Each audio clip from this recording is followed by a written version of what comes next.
안녕하세요. 삼성동 할머니 책방엽서입니다. 이봉희 교수의 문학치유 카페. 내 마음을 만지다. 왜 나는 아프다고 말하지 못할까? 펴낸 곳 생각 속의 집. 내 마음을 만지다. 왜 나는 아프다고 말하지 못할까? 정말 우리가 살아가면서 내 마음을 내가 알지 남이 헤아려 줄 수가 없다는 거를 참 많이 느꼈어요. 그리고 마음이 아픈 거를 일일이 다 아프다고 표현한다면 그 주위도 불편하고 하기 때문에 또 참고 살아야 한다는 생각 때문에 많이 참는 게 미덕이라고 생각을 했는데 요즘 생각이 좀 바뀌었어요. 마음이 아프면 아프다고 표현을 하고 내 마음을 내가 치료를 하는 그런 마음 자세가 필요하다고 생각하기 때문에 제가 이 내 마음을 만지다라는 책을 선택하게 되었습니다. 아프다고 말해도 괜찮습니다. 왜 갑자기 이렇게 눈물이 나지? 그러면서 한결같이 내가 왜 이러지? 이상하네. 왜 자꾸 눈물이 나는지 모르겠어 라며 스스로의 모습에 놀라워합니다. 왜 이렇게 눈물이 날까요? 분명 우리 내면 깊은 곳에는 의식적 또는 무의식적으로 묻어둔 아픔이 있기 때문입니다. 들어달라고 말하고 싶고 호소하는 이야기들이 숨어 있기 때문입니다. 오랫동안 우리는 자신의 감정을 숨기고 억압하는 데 길들여져 왔습니다. 하지만 감정은 그렇게 쉽게 눌러 막을 수 없습니다. 그것은 옳고 나쁘기 이전에 하나의 흐르는 에너지입니다. 무조건 억압할 게 아니라 안전하고 올바른 방법으로 해소시켜야 합니다. 슬프고 분노하고 우울하고 두려운 마음들, 이 모든 해결되지 못한 감정 에너지는 우리 몸 어딘가에 다른 형태로 저장되어 있다가 예기치 않을 때 예기치 않은 모습으로 돌출됩니다. 원인을 알 수 없는 만성적인 질병이나 여러 정서적인 문제가 바로 그것입니다. 예를 들어 강박증, 소외감, 외로움, 권태감, 흥미없음, 공허함, 무기력 등입니다. 아픔에서 자유로운 사람은 없습니다. 그런데도 아픔을 느끼거나 인정하는 사람은 많지 않습니다. 오히려 고통을 느끼지 않기 위해 스스로를 방어합니다. 모두가 감쪽같이 자신의 아픔을 숨기고 살아갑니다. 왜 그럴까요? 아프다고 말하면 실패자로 여기기 때문입니다. 우리는 몸이 아픈 것을 부끄러워하지 않습니다. 하지만 마음이 아프면 마치 그것이 인격적인 결함이나 사회적 실패자인 양 수치심을 느낍니다. 이제는 아프면 아프다고 말했으면 좋겠습니다. 아픔은 살아있음의 증거입니다. 마음이 아프면 몸도 아프다. 글쓰기는 안전하고 탁월한 감정의 분출구입니다.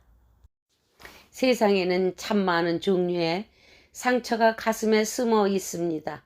그리고 참 많은 사람들이 그 상처를 털어놓고 싶지만 그럴 상대가 없어서 힘겨워한다는 것도 알았습니다. 이 책은 크게 세 단으로 나누어 있는데요. 1. 왜 나는 아프다고 말하지 못할까? 나와의 화해. 2. 소중한 사람이 더 아프게 한다. 너와의 화해. 3. 살아있다는 건 멋진 일이다. 세상과의 화해. 이 중에서 제가 마음에 담아두었던 글들을 읽도록 하겠습니다. 털어놓지 못한 말들은 어디로 갔을까? 끝내 말하지 않을 것인가? 말하지 못한 비밀은 병을 부릅니다. 그래서 때로는 남들이 알아들을 수 없는 나만의 언어가 있다면 후련하게 내 안에 비밀을 쏟아버리고 싶습니다.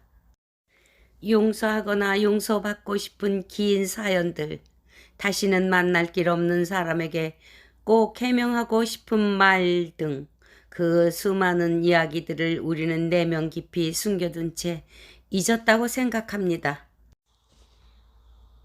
하지만 망각한 기억은 잊힌 게 아니라 대면할 수 없을 뿐이며 그래서 결국 치유할 기회를 놓친 것이라고 말합니다.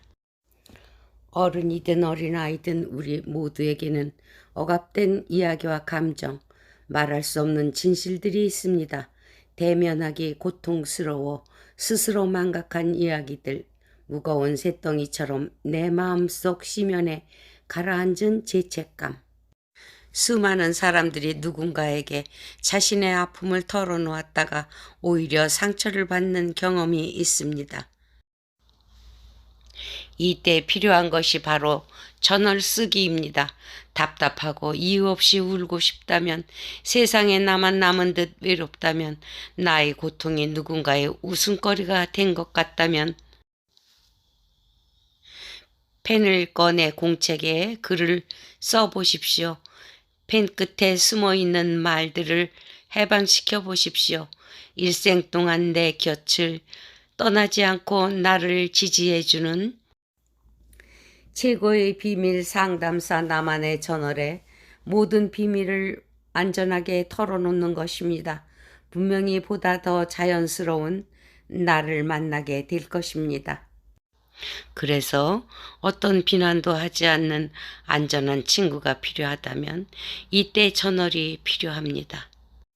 상처는 천천히 녹여내야 한다. 누구나 가슴속에 쓸어도 치워지지 않는 굳어버린 덩어리 하나쯤은 안고 살아갑니다. 그래서 닐케는 마마 누구를 향해 외칠 것인가 하고 묻는지도 모릅니다. 어쩌면 그것은 억지로 쓸어버리려 해서는 안 되는 것인지도 모른다고 시인은 말합니다. 이미 죽은 색깔을 하고 있는 과거의 덩어리지만 없다고 외면하고 잊었다고 눈 감아도 문만 열면 꼭 발끝에 차이는 돌뿌리처럼 가슴 안에 남아 있습니다. 상처가 아물 때는 딱지가 생깁니다. 상처는 그 딱지가 떨어져야 낫습니다. 기다리지 못하고 불편하다고 억지로 딱지를 떼어냈다가 상처에서 다시 피가 나던 기억, 누구나 한 번쯤은 있을 것입니다. 딱지 아래 새로운 살이 돋아나야만 딱지는 저절로 떨어집니다. 그러니 지금 쓸리지 않는 덩어리가 아직은 아프더라도 그 또한 내게 필요한 추억일 수 있습니다. 아직은 그것이라도 붙잡아야 내가 살 수 있습니다.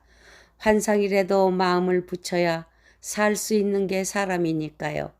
가끔은 환상도 고통스러운 현실을 견디게 해줍니다. 잠시뿐이지만 말입니다. 내게도 넘어질 권리가 있다. 나도 실패할 수 있다고 인정하기. 아침에 눈을 떠 꿈쩍 않고 기다리는 거대한 세상 앞에 설 때마다 우리는 자신이 얼마나 작고 초라한 존재인지를 깨닫습니다. 그런 나의 모습을 깨닫는 일은 절망이 아니라 감사입니다. 겸손이란 나는 못해가 아니라 나는 할 수 있어. 하지만 내가 할 수 없는 일도 있어. 나에게도 실수할 권리가 있어. 라고 자신의 한계를 인식하는 것입니다. 이런 겸손함은 오히려 두려움 없이 새로운 일에 도전하는 용기가 됩니다.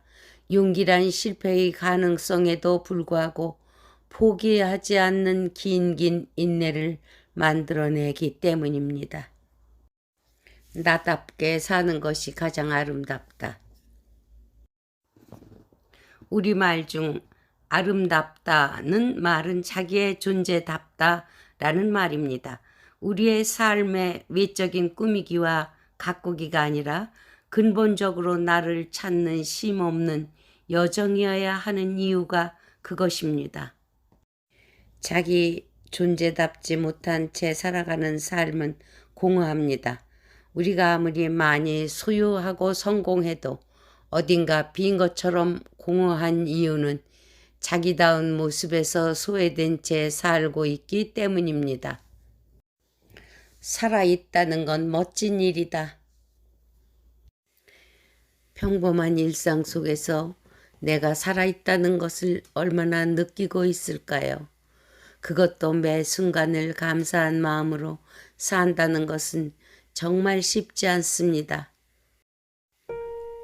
랭스턴 휴즈의 살아있는 건 멋진 거야 라는 시가 있습니다.